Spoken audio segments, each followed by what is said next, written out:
How's it going, guys? Welcome back to the channel. Yes, I know my face is insanely red right now. I got sunburnt. We were at the lake yesterday. I left my camera in the car that I normally use, so I'm actually currently using my phone right now, and I hope nobody tries to call me in the middle of this.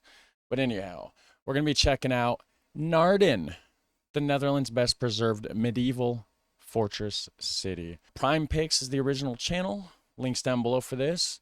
And it's called naarden-vesting. It says it's a jewel situated in a beautiful wooded countryside and in the center of one of the few remaining star-shaped forts surrounded by water. The town has narrow cobblestone streets, pavements of red bricks, and historic buildings that are architectural gems. Naarden dates back to the year 887, so that's pretty old, over 1,000 years old for sure. But over the centuries, storms caused flooding, which resulted in the village being rebuilt in a new location on higher ground, where it remains until today.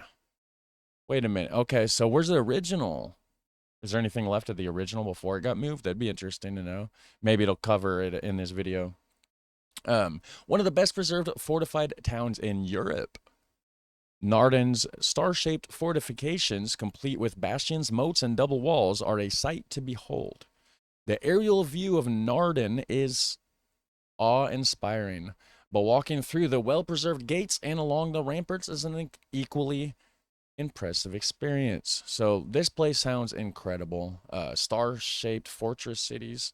I've seen a few of them in videos that I've reacted to, and they look amazing. I would love to go visit Naarden when we go to the Netherlands next year.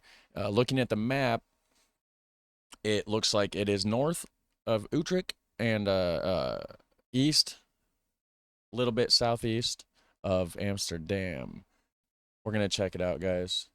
Thanks for watching with me. Like I said, there's a link down below to the original channel. Make sure you go check it out and hit like on the original video. Let's watch it.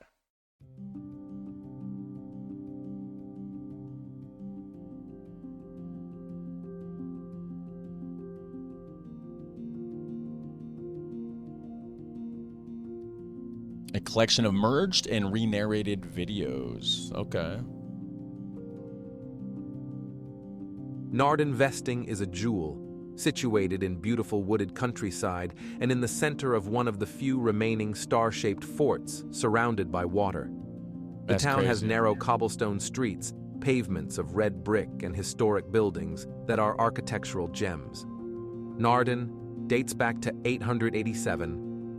So this is basically what I read in the description, so there was no point in me doing that. But hey, I didn't know. The real reactions, first time watching, guys. We're watching it together.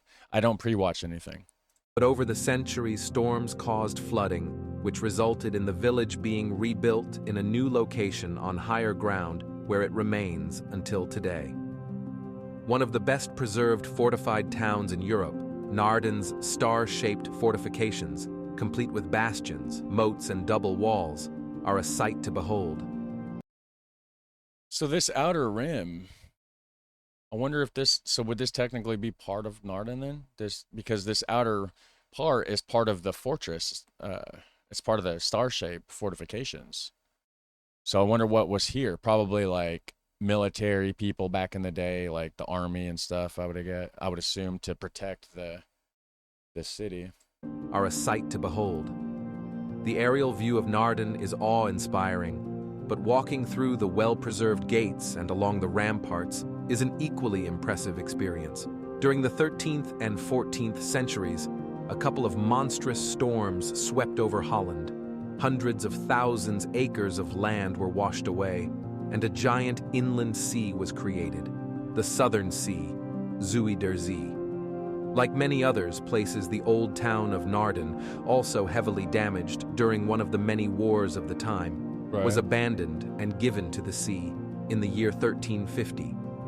Surprisingly swiftly, the refugees created a complete new town, a couple of miles inland on higher ground. It rapidly became the regional capital and a prosperous merchant town and center of textile industry. In 1572, the city was sacked and burnt down, and only 60 people survived the massacre of Naarden. Was this part of the 80 Years' War? 15 something, I'm not sure. I can't remember exactly the years of the 80 Years' War. massacre was committed by Spanish soldiers against the townspeople of Okay. Naarden as part Well, of a punitive expedition against Dutch. yeah, probably during the 80-year war then if it was Spaniard, I can't even talk. Spanish people or Spaniards or whatever, however I was trying to say it, but yeah. rebels, later known as the Spanish Fury. The destruction Spanish of the city Fury. galvanized the Dutch rebels, leading them to continue the Dutch War of Independence against Spain. The moat and walls have been restored on numerous occasions, most notably during the French era, 1795 until 1814. After the Battle of Leipzig, 1813, the Netherlands were liberated by an allied force of Dutch, Prussian, and Russian armies. During this period, Naarden was besieged for months since the French commander didn't believe that Napoleon was captured. In May 1814, the French soldiers left the city in a retreat with honor. After the siege with Naarden back in Dutch hands, Whoa, what is this? Looks interesting. What is this? Is this just bunkers from like the wartime? From those battles? Naarden back in Dutch hands, the fortifications were completely redesigned, and Naarden took on its characteristic star shape. The new Okay. fortifications were completed in 1685. Since then, the fortress has remained virtually untouched. The 19th century was a period of great technological advances, not least in military technology. These developments had a profound impact on the design of fortifications. The introduction in 1860 of rifling, i.e., helical grooves cut into gun barrels that cause projectiles to spin, had a massive impact on the range, accuracy, and penetration power of Yeah. artillery. Unprotected masonry structures were easily destroyed. To protect walls and buildings from artillery fire, they were covered with a thick layer of protective earth. After 1873, all the buildings built in Naarden were designed to be bomb-proof from the ground up. Only In a I said in 1800 something, they're designed to be bomb-proof. They didn't know about the kind of bombs we have nowadays, though. So I don't think that still stands today. At the time, sure, they were bomb-proof. But I don't think in 2025 that is the case. ground up. Only the monumental facades were left visible. These faced away from the attacker and were out of reach of enemy fire. The heavy artillery of the First World War marked the end of Naarden's role as a fortress, and the city ceased to serve a military function in 1926.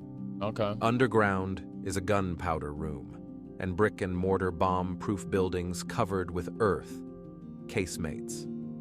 Soldiers worked and slept here, patrolling a 61-meter listening corridor from where they could.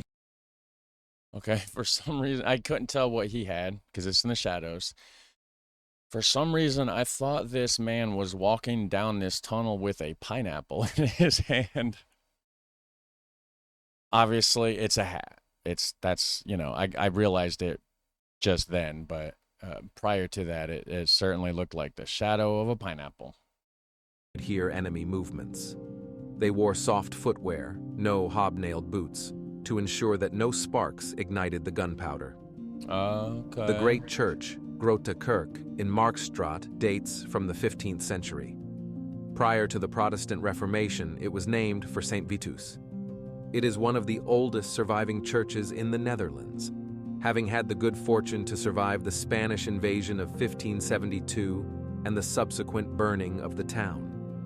Dang. The church has numerous wooden vaults that are painted with scenes from the Old and New Testaments. These were hidden for many years and were only rediscovered in a recent restoration. Really? The church is the venue for a number of cultural activities, such as organ music nights and the biannual Naarden Photo Festival. Okay. The Spanish house, Spaanse Huis, situated at Turfpoortstraat 27, was originally a church building converted to house migrants. In 1572, Spanish troops conducted a massacre of some 700 inhabitants who had gathered to hear a peace proposal. The Spanish then fired on the assembled citizens and went on to set fire to the town. A plaque above the lintel of the door and below the eaves commemorates the massacre. In 1615, After the population had re-established itself, they built the city hall on the site. Part of the building was given over to De Waag, the scales house, the municipal office entrusted with the verification of weights and measures. The building later served a French garrison as a bakery, turning out over 1,000 loaves per day. From 1967 until 1992, it served as the Comenius Museum. Today, the historic building serves as the Weegschaal Museum. Naarden is also the place where John Amos Comenius is buried in a mausoleum on Kloosterstraat. This place receives many visitors from Czechia, where he was born. Who's John Amos? Comenius is known as the inventor of our school system, with grades and different classes. Oh. Beneath the streets of Naarden lie hidden tunnels that once served as an intricate defense system for the city. These secret passageways acted as escape routes and allowed soldiers to move discreetly during times of conflict. Exploring these underground tunnels gives a glimpse into Naarden's intriguing history. It was remarkable, learning how this small country, constantly threatened by the sea, has harnessed it in ingenious and positive ways. Yeah. Netherlands means low countries, and 50% of its land is barely 1 meter above sea level. Low lands, right? Not low countries. Netherlands. You know what I mean? Like, the land part is even in the name, not country. Maybe I'm wrong. Of course, I'm always up to the suggestion if I'm wrong, because I'm wrong a lot. So definitely correct me. Since the 16th century, 17% more land has been reclaimed from both sea and lakes. Great for cycling, but more impressive is how it was used for defense. This small country that was at the pinnacle of world trading in the 17th century now ranks 5th place worldwide with regard to prosperity, is the 6th largest economy in the EU, and is the 2nd largest exporter of agri-food products after the USA. Yeah. Add to this their brilliant football team. They have played in more cup finals than any other country and are affectionately referred to as the best team never to have won the World Cup. Okay, good to know.